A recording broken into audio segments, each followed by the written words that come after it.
다시 상대론 얘기로 돌아와서요.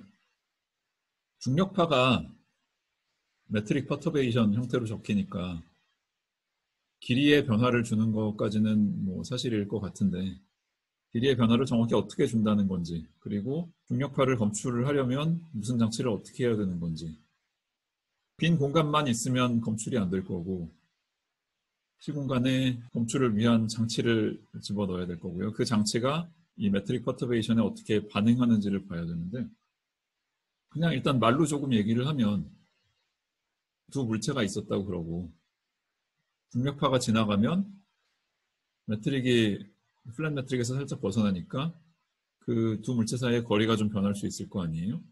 근데 그 거리가 변하는지 어떻게 하느냐? 뭐 자로 잰다. 자도 같이 늘어나면 어떡할 건데? 그러면 늘어나는데도 불구하고 늘어나는 걸 모르게 되는 거 아니냐라고 의문을 던질 수가 있고요. 그 질문에 대한 답은 자는 거의 안 늘어난다는 건데요. 그 자를 이루는 금속이 됐든 다른 물질이 됐든 원자들 사이의 공간도 늘어나려는 경향성이 생기지만 똑같은 유니폼한 중력파에 의해서, 하지만 그 자를 이루는 원자들 사이의 거리는 전자기력에 의해서 결정이 되고, 그래서 두 원자 사이의 거리가 원래 평행 상태에 있었던 것보다 늘어나거나 줄어들려고 하면 전자기력이 잽싸게 그 거리를 다시 평형 상태 거리로 조절을 하고, 전자기력은 중력보다 훨씬 강하기 때문에 반응 속도도 상당히 빠르거든요. 중력파가 오기 전에 1m 거리를 두고 자유로운 물체가 두 개가 있었고 그 사이를 거의 꽉 채우는 1m짜리 자가 있었다 그러면, 중력파가 지나갈 때 양 끝단에 있는 자유롭게 움직이는 물체들 사이의 거리는 1m보다 좀 멀어지고, 자는 전자기력이 금방 다시 평형을 되찾아 주기 때문에 1m 거리를 유지를 해서 빈틈이 생깁니다. 그러니까 거리가 늘어나는 쪽으로 움직였다고 쳤을 때. 지금 제가 한 얘기는 이제 충분히 고민도 많이 해보고 계산도 많이 해본 사람들이 내린 결론인데요. 계산하고 계산을 통해서 직관을 얻으려는 과정이 아주 쉽지만은 않아요. 그래서 상대론을 처음 공부하는 학생들은 말할 것도 없고, 나름 전문가라는 사람들도 종종 실수를 하고 계산을 잘못해서 잘못된 결론을 내리고 한다고 합니다. 그러니까 상대론이 재밌으면서도 어려운 이유 중에 하나가, 여러 가지 코디네이트 시스템을 쓸 수가 있고 중요한 물리적인 결론은 어떤 코디네이트 시스템을 쓰더라도 같아야 되지만, 흔히 우리가 직관이라고 부르는 거는 어느 코디네이트 시스템을 쓰느냐에 따라서 좀 다르게 형성될 수가 있거든요. 그래서 이 중력파 관련해서 두 개의 서로 다른 코디네이트 시스템을 비교하는 작업을 처음부터 하고, 각 코디네이트 시스템에서 중력파가 지나갈 때 테스트 매스들이 어떻게 반응하는지를 따로따로 살펴보고 비교하는 작업을 하려고 합니다. 첫 번째 코디네이트는 지난 시간에 얘기한 트랜스버스 트레이스레스 코디네이트라는 거. 중력파의 진행 방향이 시간 t와 xyz 공간좌표 중에 z 쪽에 해당이 된다고 치면, 메트릭 퍼터베이션은 그 t와 z의 트랜스버스한 x와 y 쪽에만 들어오고요. 두 개의 폴라리제이션이 가능하다는 얘기를 전에 했었는데, 그 중에 그냥 하나만 선택을 해서 다이아고널 쪽에, 그래서 dx제곱 앞에는 플러스 h가 들어오고 dy제곱 앞에는 마이너스 h가 들어오도록 폴라리제이션 하나 골랐습니다. 여기 u랑 v라는 코디네이트는 t, z를 합성해서 만든 소위 라이콘 코디네이트라는 거고요. 저기 h를 0으로 끄면 이게 플랫 민콥스키 매트릭이 된다는 사실은 아주 트리비얼하고요. 적어도 이 h에 대한 선형근사가 성립하는 범위 안에서는 이 h라는 함수가 라이콘 코디네이트의 두 개 중에 하나인 u에만 의존하고 v에는 의존하지 않는다면, 웨이브 이퀘이션, 달랑-버션 오퍼레이터가 액트할 때 0이라는 그 웨이브 이퀘이션은 자동적으로 만족이 됩니다. 왜냐하면 달랑-버션 오퍼레이터를 u, v로 쓰면은 u 미분, v 미분이 한 번씩 들어오거든요. u 미분 제곱 같은 건 없고, 그래서 h가 u에만 의존하고 나머지 x, y, v에 하나도 의존하지 않는다 그러면 이 오퍼레이터가 액트했을 때 0이 되는 건 아주 자명하죠. 트랜스버스 트레이스레스 코디네이트는 뭐 전에 중력파 플레인 웨이브 얘기할 때 했던 걸 그대로 가져다 쓴 거에 해당되니까 여러분들한테 친숙한 느낌을 줄 거라고 생각하고요. 두 번째 도입할 코디네이트는 로컬 옵서버 코디네이트라고 부르는 건데, 일단 이름은 잠시 접어두고 식을 먼저 좀 살펴보면요. 저 위에 코디네이트와 구분하기 위해서 모든 문자들을 다 대문자로 쓸게요. 여기도 x, y, z, t, u, v 이런 변수들이 있는데 그 다음에 h라는 함수도 있는데 모든 게 다 대문자입니다. 저 위에 적은 소문자들과 액면가 그대로 같으라는 법은 없어요.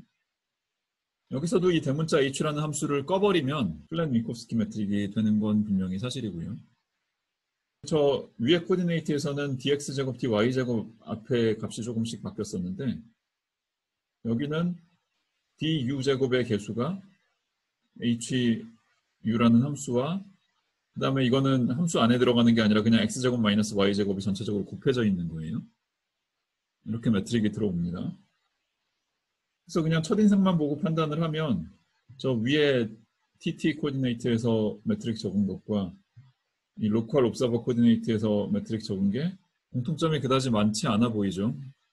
h라는 함수를 각각 꺼버리면 플랫 미코프스키 스페이스가 된다는 거 빼놓고는 다른 점에서는 꽤 달라 보이는데 상대론에서는 눈에 보이는 게 다가 아니잖아요. 좌표 변환을 해서 한쪽 매트릭을 다른 쪽 매트릭으로 매핑을 할 수 있으면 그거는 같은 스페이스 타임을 기술을 하는 거라고요. 실제로 이 두 코디네이트에서 각각 적어놓은 이 두 매트릭의 모양은 정확히 같은 스페이스 타임을 기술한다는 것을 좌표 변환으로 보일 수가 있습니다. 제일 간단한 거 u는 그냥 아이덴티파이 하고요. x, y 쪽은 소문자 변수와 대문자 변수를 비교할 때 1 플러스 2분의 1 h 또는 1 마이너스 2분의 1 h 이런 식으로 쓰고요.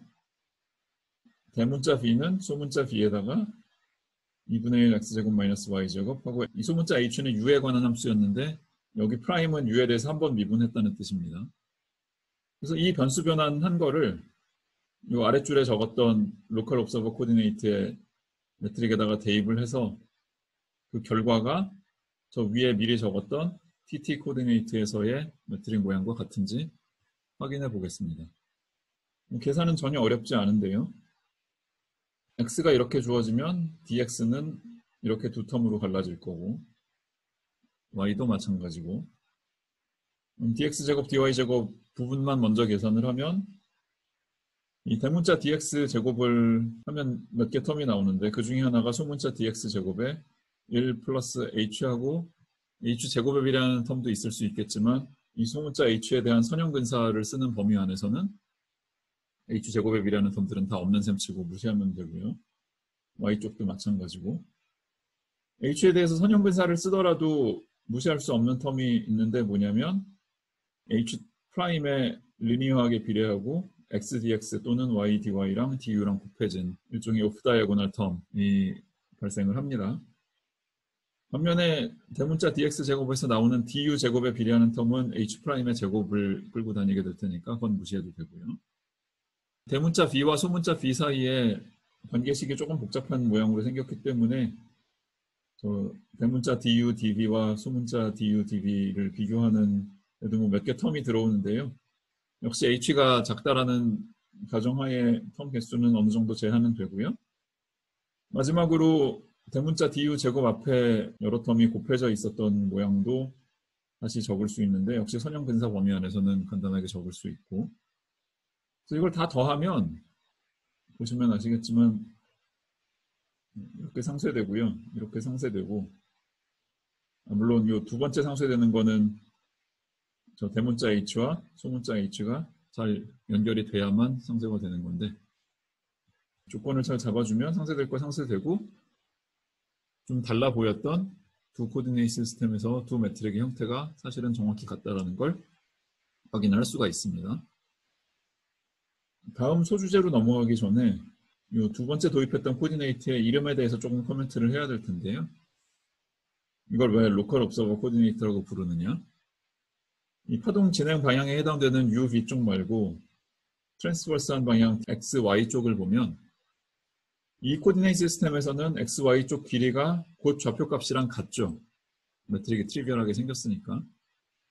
제가 아까 말로 설명을 할 때 자의 길이가 유지가 된다고 했는데 이 코디네이트 시스템에서는 자의 길이가 곧 x 값의 차이, y 값의 차이 거기에 피타고라스 정리 쓴 거가 된다고요. 반면에 저 tt 코디네이트에선 그렇지 않아요. 그래서 이 로컬 옵서버 코디네이터의 장점은 중력 이외에 다른 힘이 작용하는 걸 고려를 할 때 테스트 매스가 있으면 뭐 중력파가 지나가면 중력파에 의한 움직임도 있을 수 있을 거고, 그 다음에 거기에 전자기력을 비롯한 다른 힘이 있다고 그러면 다른 힘에 관한 방정식을 쓸 때 로컬 옵서버 코디네이트 쪽에서 식이 좀 더 간단하게 적힙니다. 예컨대 두 물체 사이에 쿨롱 포스가 얼마냐, 물리적인 거리를 재야 되잖아요. 로컬 옵서버 코디네이트에서는 물리적인 길이가 곧 이 XY 좌표차랑 일치를 한다고요. 반면에 저 TT 코디네이트에서 쿨롱 포스 같은 거 계산하려면 X의 차이, Y의 차이 가지고 직접 거리를 계산하면 안 되고 이 매트릭 효과를 집어 넣어야겠죠. 제가 실험을 직접 안 해봐서 정확히는 모르겠지만 실험하는 분들한테 좀 더 쉽게 와닿는 코디네이트는 이 두 번째 로컬 옵서버 코디네이트라고 합니다.